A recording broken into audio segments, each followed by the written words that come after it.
요한계시록 6장 9절에서 11절까지 말씀 같이 한번 읽겠습니다. 다섯째 인을 떼실 때에 내가 보니 하나님의 말씀과 그들이 가진 증거로 말미암아 죽임을 당한 영혼들이 제단 아래에 있어 큰 소리로 불러 이르되 거룩하고 참되신 대주제여 땅에 거하는 자들을 심판하여 우리 피를 갚아 주지 아니하시기를 어느 때까지 하시려 하나이까 하니 각각 그들에게 흰 두루마기를 주시며 이르시되 아직 잠시 동안 쉬되 그들의 동무 종들과 형제들도 자기처럼 죽임을 당하여 그 수가 차기까지 하라 하시더라. 아멘. 자, 어제까지 이제 네 번째 인까지 우리가 살펴보았고 오늘은 이제 다섯 번째 인을 살펴보겠습니다. 자, 어린 양이 다섯째 인을 떼실 때에 어떤 일이 일어났습니까? 우리 9절 10절을 보시면 다섯째 인을 뗄 때부터는 전혀 새로운 국면이 나타나고 있습니다. 이 장면이 우선 지상에서 천상으로 옮겨졌습니다. 넷째 인을 뗄 때까지 나타난 말들 색깔이 흰말, 붉은 말, 검은 말, 청황색 말. 이 말 탄 사람들이 있었는데 이 지상에 엄청난 재앙을 내리는 자들이었습니다. 그런데 이제 지상의 재앙의 어떤 그 모습에서 천상으로 옮겨지고 있습니다. 천상에서 일어나는 사건이 보이고 있는데 그것은 순교자들이 하늘의 제단에서 부르짖는 모습이 보였습니다. 그래서 하나님과 하나님의 말씀과 그들이 가진 증거로 말미암아 죽임을 당한 순교자들의 영혼들이 제단 아래서 크게 부르짖는 소리가 들렸던 것입니다. 자, 순교자들은 우리 10절에 보니까 큰 소리로 불러 이르되 거룩하고 참되신 대주제여 땅에 거하는 자들을 심판하여 우리 피를 갚아주지 아니하시기를 어느 때까지 하시려 하나이까라고 자신들의 신원을 그렇게 구해달라고 그렇게 말하고 있습니다. 이 구약 시대에는 짐승의 피를 흘려서 제단에 바쳤습니다. 그런데 하늘에 있는 제단에는 짐승의 피가 아니라 어린 양 예수 그리스도의 피가 제물로 바쳐졌습니다. 동시에 순교자들의 피도 하늘의 제단에 뿌려졌습니다. 우리가 제사를 생각해 볼 때는 이 제사 속죄와 관련된 제사가 있습니다. 뭐 속죄제, 뭐 속건제 이런 그리고 감사와 헌신에 관련된 그런 제사가 있습니다. 뭐 번제, 화목제 이런 제사들입니다. 속죄를 위해서는 하나님의 어린 양 예수 그리스도의 피가 뿌려졌습니다. 그래서 더 이상 속죄를 위해 우리가 드려야 할 제사는 남아 있지 않습니다. 그렇지만 감사와 헌신의 제사는 남아 있습니다.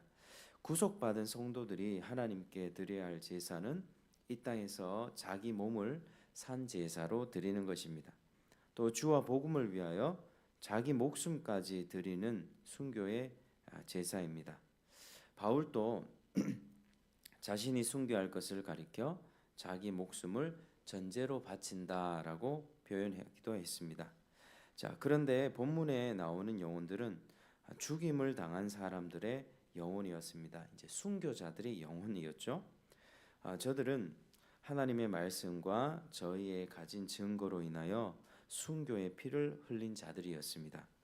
자, 이들이 부르짖는 바가 무엇입니까? 절대 주권을 가지고 악을 심판하는 하나님께 땅에 있는 이 박해자들을 언제까지 그냥 두실 것입니까? 부르짖는 것입니다. 악한 자들을 속히 심판하셔서 자신들의 원한을 풀어달라는 것이었습니다.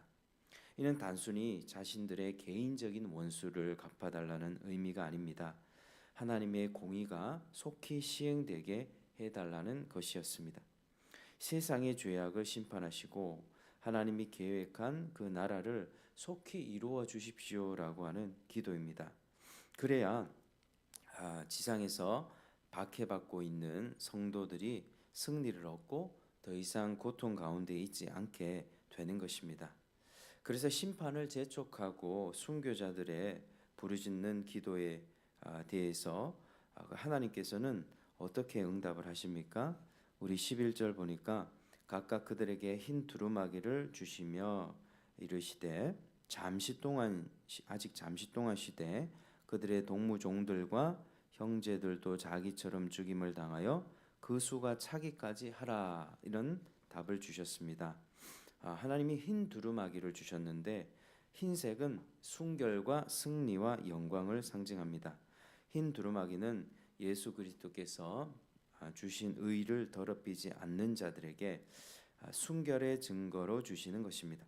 그래서 육체적 부활 후에 얻을 영광의 보증으로 주시는 것입니다. 그래서 하나님께서는 그들의 충절에 대해서, 충성에 대해서 친히 위로해 주시고 영광을 보증해 주셨습니다.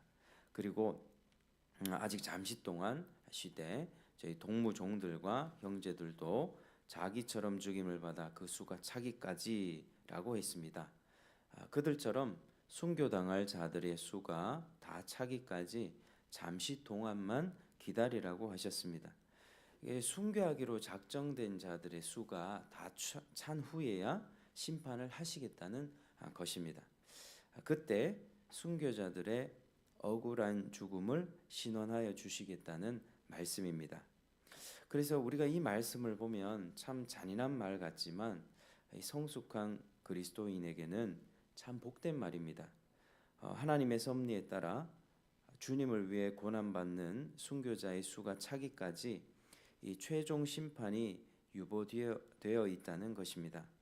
마침내 그 순교자의 수가 차면 하나님께서는 그들의 피를 신원하여 주실 것입니다. 그 기간 동안 순교자들의 영혼은 하나님이 주시는 흰 두루마기를 입고 하늘의 축복을 누리며 안식하는 것입니다.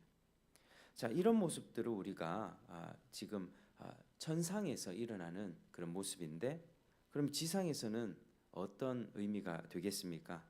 마지막 때에 내정된 순교자가 다 나오기까지 박해가 계속될 것이다 라는 말씀입니다.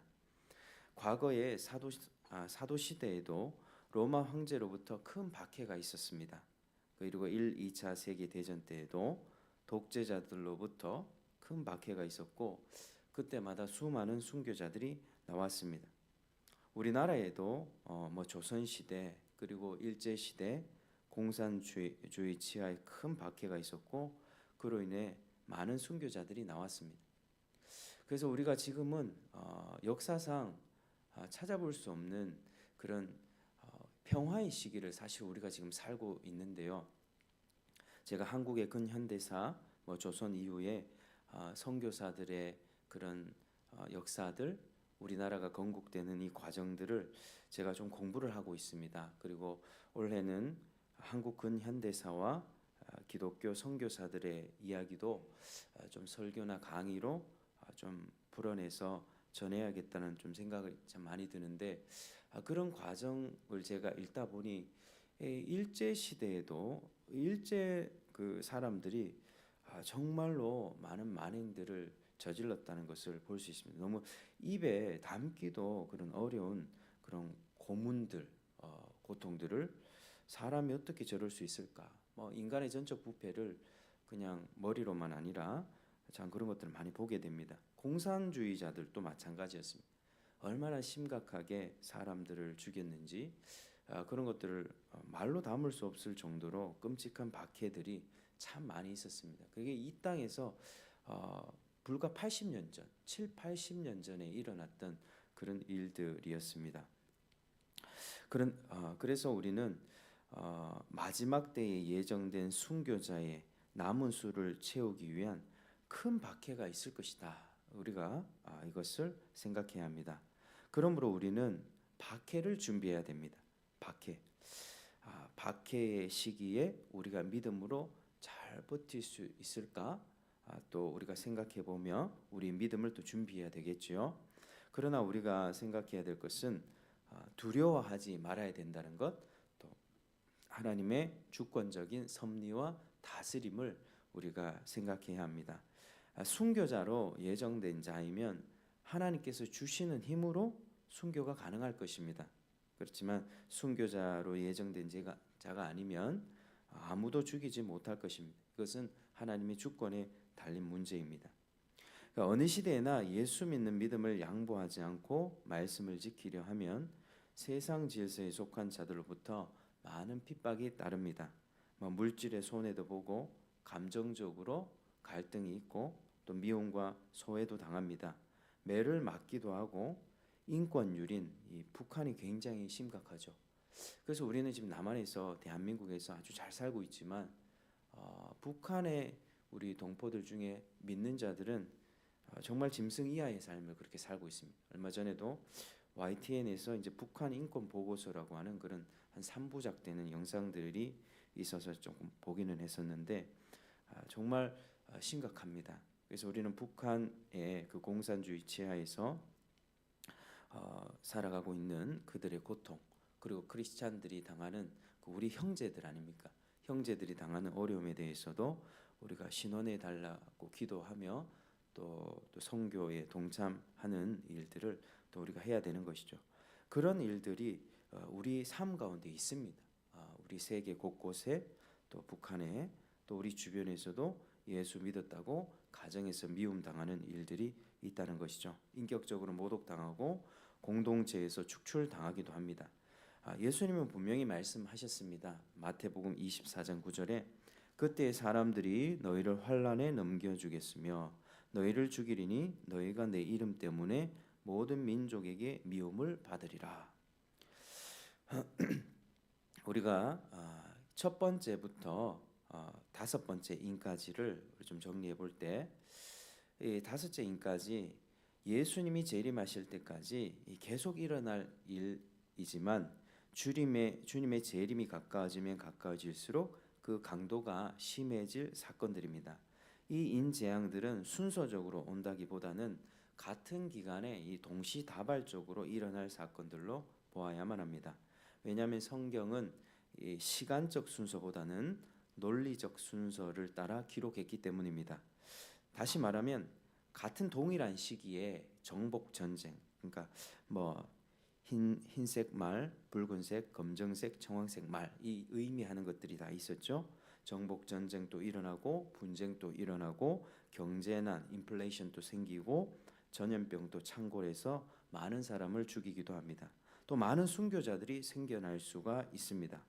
그러므로 주님의 재림 전까지 전체 기간은 땅에 있는 자들에게는 고통과 환난의 날임을 기억해야만 합니다.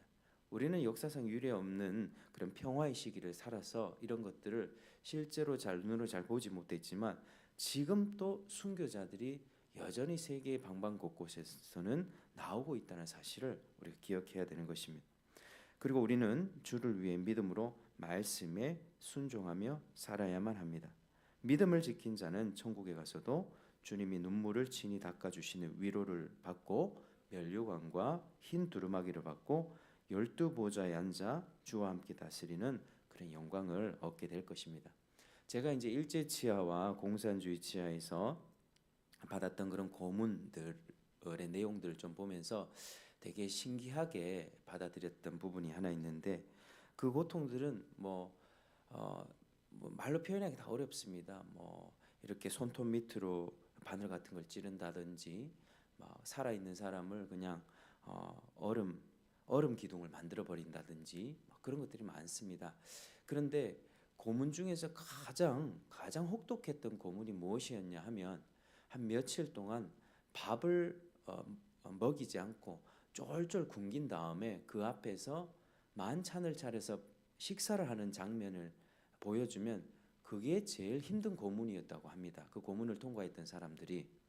그리고 우리가 그걸 보면 정말 사람이 외부적으로 당하는 그런 어려움들 두드려 맞고 피가 나고 찢어지고 깨지고 하는 게 그게 더 힘들 것 같은데 먹지 못하는 그 고통이 왜 이렇게 힘들까? 그 부분을 묵상하면서 이것은 하나님이 세상에 우리를 창조하실 때에 완전하지만 거룩한 존재로 창조하셨지만 연약한 존재로 창조해 주셨습니다. 곧 먹는 존재로 창조하셨다는 거죠. 그래서 동산에 있는 모든 것들을 먹게 하셨고 또 선악과만은 먹지 말라고 하셨습니다. 그러니까 사람은 늘 먹어야만 하는 존재임을 하나님께서 창세기를 통해서 알려주셨고 그런데 우리 예수님께서는 내가 주는 양식은 너희들이 생각하는 것 가장 중요한 양식이 있는데 그게 하늘로부터 내려오는 양식이다. 우리 광야 생활 통과하면서 하나님께서도 하신 말씀이 이제 사람이 떡으로만 살 것이 아니라 하나님의 입에서 나오는 모든 말씀으로 살 것이니라. 사람은 이렇게 먹지 못하는 고문을 당할 때 그게 가장 괴로운 것입니다. 가장 괴롭다고 그렇게 증언을 합니다. 그렇다면 하나님 말씀을 먹지 못하고 말씀 없이 살아가는 인생은 자기가 스스로 인지하지 못한다 할지라도 그게 가장 고통스럽고 혹독한 인생을 살아가고 있는 것입니다. 그 말씀을 쉽게 생각하고 진리를 받아들이지 않고 살아가는 수많은 인생들이 그런 마치 자기 영혼에 그런 혹독한 고문을 주는 것과 같은 그런 삶을 사는 것이죠. 그런데 하늘로부터 양식과 하나님의 말씀으로부터 이 생명수를 마시고 생명이 넘쳐난다면, 우리 배에서 생명수가 넘쳐난다면 이 모든 마지막 날에 있을 환난도 넉넉히 이겨낼 수 있겠구나라는 묵상들을 했던 것이죠. 그래서 우리 앞에 펼쳐진 앞날들은요, 결코 장밋빛 날들이 아닙니다. 이제는 박해를 준비해야 되고 주의 재림을 정말로 준비해야만 합니다. 그런데 중요한 것은 우리 안에 넘쳐나는 그 생명수, 하늘로부터 주시는 그리스도의 생명력, 진리의 능력, 이것이면 다 이길 수 있겠다라고 하는 생각을 갖게 됐다는 것이죠. 그래서 우리가 지금부터 또 깨어서 믿음을 준비하고 하나님의 말씀을 가장 사랑하고 그 말씀을 먹고 섭취하고 영적으로 강건하여져서 우리가 이 마지막 때를 잘 준비하는 그런 저와 여러분 되시기를 주님의 이름으로 축복합니다. 기도하겠습니다. 하나님 아버지, 참으로 감사합니다.